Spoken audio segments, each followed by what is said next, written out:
谁能想到 P 哥最后一个出圈的舞台居然是戚薇李承铉夫妻秀？他甚至不是 P 哥总决赛的 PK 作品，纯粹是两大队长与两位嫂子给观众发的额外福利。结果这对真夫妻的一次玩票合作却杀疯了，歌曲还是原来那首风格独特的网络热门曲，舞台却给了观众180度的差别体验。先出场的戚薇将身体线条美发挥得淋漓尽致，直角肩相当瞩目，连手指小细节都很有魅力。明明只是一个常见的局部伸展动作，却迷之性感有蛊惑性，率先定下了作品又御又撩的基调。在两人特地压低的迷离嗓音配合下，一对情侣的博弈正式开启。女的冷酷霸气又性感，男的从斯文败类到被调教，一看就是情场高手的对决。高手之间的火花碰撞燃烧了现场与网络的观众，场下哥哥与嫂子团观看时的表情完美复制了大部分观众的 reaction， 或如应采儿高瀚宇般捂脸偷看，或如内敛的哥哥们般一边害羞一边假装淡定，看到最后实在装不下去，直接躺平任这对真夫妻来撩。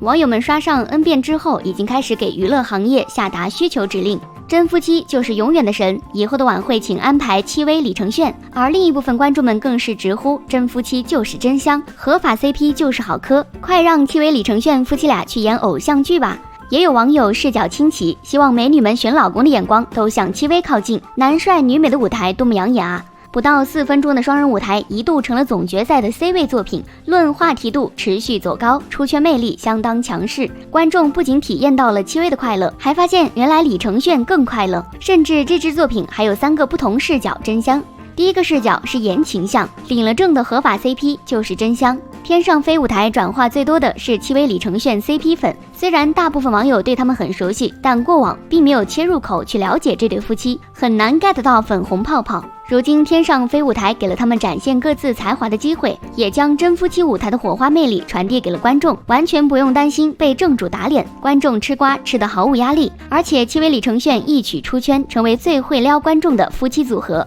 或许也能给偶像剧创作者们一个反思，为什么现在的甜宠剧越来越撩不动观众呢？因为他们没有拍出男女间那种你拉我扯的火花，或势均力敌，或男 A 女欧，或女 A 男欧，无论什么样的组合，只要找到爆点，都能让观众沸腾。不要觉得甜宠剧都是戏剧化、过度浮夸、虚拟美好的产物，无论什么样的故事背景，角色之间一定要有火花，有了火花才能有爆剧潜力。第二个视角是舞台向，欲望与性张力也是大众热爱的艺术呈现。戚薇与李承铉单独分开未必是多么圈粉的艺人，女方多年未有出圈作品，男方在 P 歌舞台最受宠的则是金边眼镜造型，业务能力反而不算极其拔尖，但他们碰撞到一起却给了观众最大的惊喜，打造出了一场张力满满的作品。两人都全力去展现一个字，欲。相信熟悉老韩流作品的观众对金泫雅、张贤胜那首非常火的 Trouble Maker 有一定印象，这两位艺人的舞台表现也是走了撩与欲的路线，男与女的推拉，高手与高手的 battle， 在这个舞台上被诠释的酣畅淋漓，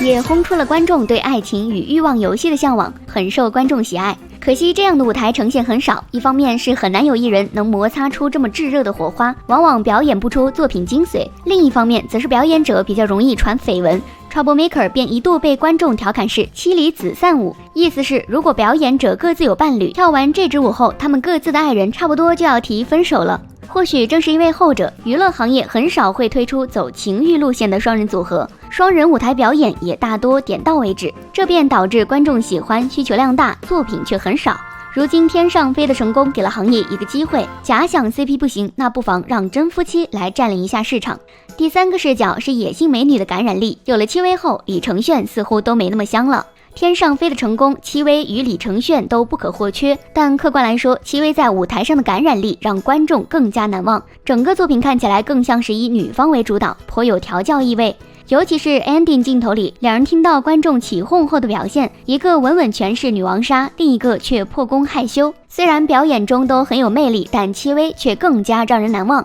不是男方不给力，而是女方太有魅力。尤其是戚薇在舞台上塑造的野性美女形象，如今的娱乐圈相当少见，仅凭借稀缺属性便能让观众眼前一亮。而极有意思的是，戚薇当初走红的影视角色也靠稀缺制胜，比比如美人心计的馆陶公主，武装扮相非常漂亮，一双上挑的眼睛很有辨识度，但人设贪婪、恶毒又愚蠢，是典型的蛇蝎笨蛋美女，让观众恨得牙痒痒。可无论观众多么不喜欢这个角色，却也不得不承认，作品后1/3内容里新出场的配角还是馆陶公主最有冲击力，形象最鲜明。后续她在无懈可击中的短发白领形象，则是靠造型辨识度出圈。在娱乐圈追捧长发女神时，她的短发一度成了个人标志。可见大众常见的美未必就是唯一能成功的审美。说起来，自从 P 哥节目开播，戚薇和李承铉两口子就每天变着法儿的秀恩爱，喜欢他俩的觉得真是甜蜜，郎才女貌，简直娱乐圈模范夫妻典范。不喜欢的大约就会嘲讽一句真会炒作。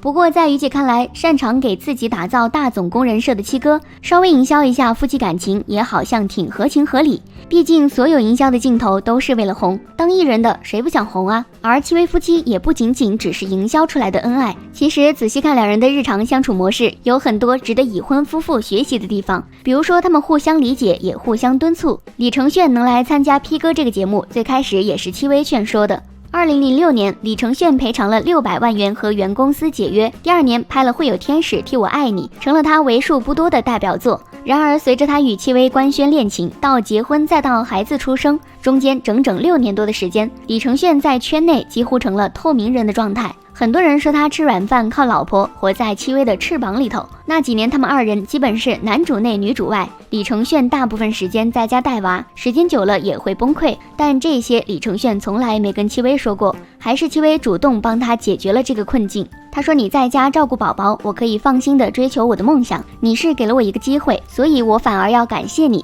然后以过来人的身份说服他参加披荆斩棘的哥哥，希望他可以给 Lucky 做个好榜样。而李承铉呢，也能理解妻子的不容易，明白她的牺牲和付出，这大概就是所谓的双向奔赴吧。其次，作为爱侣，最重要的就是有话可聊。喜欢一个人最直接的表现，可能就是无穷无尽的分享欲吧。李承铉在节目里爆料说，和戚薇最长的通话记录是74分钟，两个人就像好朋友、好哥们儿一样，很多大小事都互相倾诉。戚薇还非常凡尔赛的表示，74分钟的通话不是最长，而是日常。现实生活里，很多夫妻大概结婚多年，早就到了无话可聊的地步。我们铉哥就不一样了，边带娃还能边和老婆视频通话，在节目里再忙再累也不忘给老婆打电话。戚薇曾经说过，真爱不是遇到的，而是养成的，深表赞同。看两个人的状态真的是越来越爱。已婚的小仙女们学到了吗？夫妻相处还有最重要的一点，那就是有话好好说。很多夫妻吵架就是因为遇上事儿了，你不解释，我不原谅，感情也就在日复一日的争吵里慢慢淡了。